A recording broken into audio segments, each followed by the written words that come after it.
Assalamualaikum warahmatullahi wabarakatuh. Saya Septian Tredi, izin memaparkan tugas sejarah mengenai Kesultanan Banten.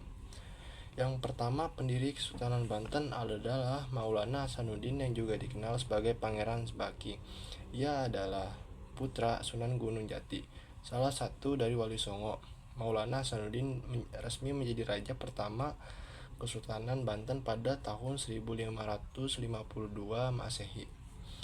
Tahun berdiri pemerintahan Sultan Kerajaan Banten yang berkuasa selama 290 tahun dimulai sejak Sultan Maulana Hasanuddin, yaitu tahun 1526 sampai tahun 1816. Dan saat ini berdirinya Kerajaan Surosoan sebagai pusat pemerintahan Hayang yang ditandai dengan penobatan Pangeran Sebaki dengan Pangeran Hasanuddin pada tanggal 1 Muharram.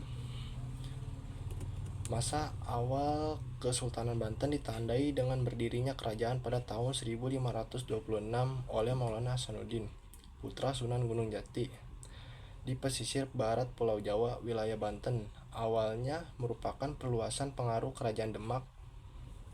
Wilayah Banten awalnya memiliki Maulana Hasanuddin yang kemudian diangkat sebagai raja pertama, berhasil mengembangkan Banten menjadi kerajaan maritim yang makmur. Kejayaan Kesultanan Banten. Masa kejayaan Sultanan Banten terjadi pada akhir abad ke-16 hingga awal abad ke-17, khususnya di bawah pemerintahan Sultan Agung Tirtayasa. Dia adalah sosok di balik kesuksesan periode ini. Kerajaan Banten mencapai puncak kemakmuran di wilayah barat Pulau Jawa. Kerajaan ini juga menjadi salah satu pusat perdagangan rempah-rempah yang penting di Asia Tenggara.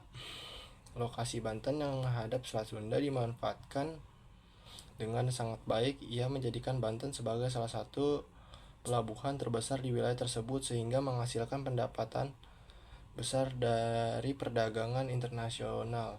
Masa kejayaan Kerajaan Banten juga mencerminkan perkembangan seni dan budaya yang kaya. Banten dikenal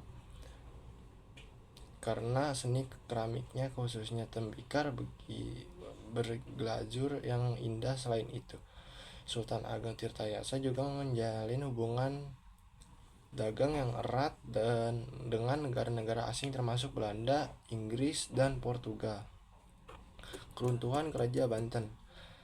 Keruntuhan Kerajaan Banten. Salah satu penyebab keruntuhan Kesultanan Banten pada abad ke-16 ini hampir sama seperti kebanyakan kerajaan Nusantara kala itu, yakni akibat kemunculan kolonial Belanda. Seperti banyaknya kerajaan di Indonesia, Kesultanan Banten juga menjadi sasaran eksploitasi kolonial oleh Belanda. Terlebih kolonial mengamankan basis mereka di Batavia, berusaha menguasai wilayah-wilayah penting di sekitarnya.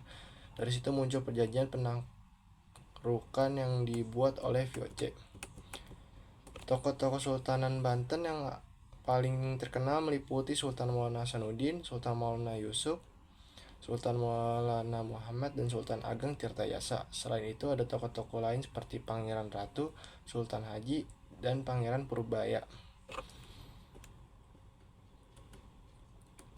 Kerajaan Banten memasuki masa kemunduran pada masa kepemimpinan Sultan Ageng Tirtayasa yang gigih melawan VOC. Meski pada masa inilah juga menjadi masa kejayaan dari kejayaan Banten. Akibat perlawanan terhadap VOC tersebut mengakibatkan Belanda menjalankan politik adu domba. Politik adu domba itu ditunjukkan terhadap Sultan Ageng Tirtayasa dengan Sultan Haji, putranya, yang sedang terlibat konflik. Kemudian siasat VOC berhasil. Akhirnya Sultan Haji bekerja sama dengan Belanda demi meruntuhkan kekuasaan ayahnya, Sultan Ageng Tirtayasa. Pada tahun 1683 ditangkap, kemudian ia dipenjara. Hal ini mengakibatkan kekuasaan diserahkan kepada putranya. Namun setelah penangkapan dan pengangkatan Sultan Haji sebagai penerus kekuasaannya, sayangnya Kerajaan Banten terus mengalami kemunduran. Sebab meskipun Sultan Haji adalah raja, tetapi pengangkatan tersebut disertai dengan persyaratan dan perjanjian Banten. Akhirnya Kerajaan Banten tidak lagi memiliki kedaulatan dan muncul penderitaan rakyat yang semakin berat. Pada akhirnya tahun 1809, Gubernur Jenderal Danles menghapus Kerajaan Banten. Hal ini dilakukan untuk mengatasi banyaknya perlawanan rakyat Banten kepada VOC. Keruntuhan Kerajaan Banten.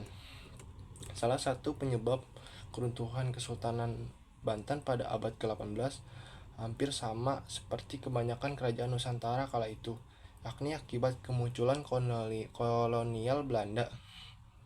Seperti banyaknya kerajaan di Indonesia, Kesultanan Banten juga menjadi sasaran eksploitasi kolonial oleh Belanda.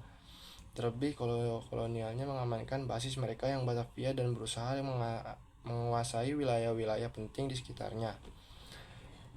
Yang ke-8, peninggalan Kesultanan Banten. Peninggalan Kesultanan Banten yang pertama itu peninggalan Kesultanan Banten ada Benteng Spelwick dan Keraton Kalibon dan Mukrama. Benteng Spelwick. Benteng ini dibangun pada abad ke-17 oleh pemerintahan kolonial Belanda setelah menaklukkan Kesultanan Banten. Keraton Kalibon merupakan istana yang digunakan oleh sultan-sultan Kesultanan Banten. Dan yang ketiga, Masjid Agung Banten. Masjid Agung Banten, masjid yang juga dikenal sebagai Masjid Agung Al-Mukarromah, adalah salah satu masjid yang bersejarah yang dibangun selama masuk masa Kesultanan Banten. Sekian presentasi dari saya, kurang lebihnya mohon maaf bila ada salah kata. Wassalamualaikum warahmatullahi wabarakatuh.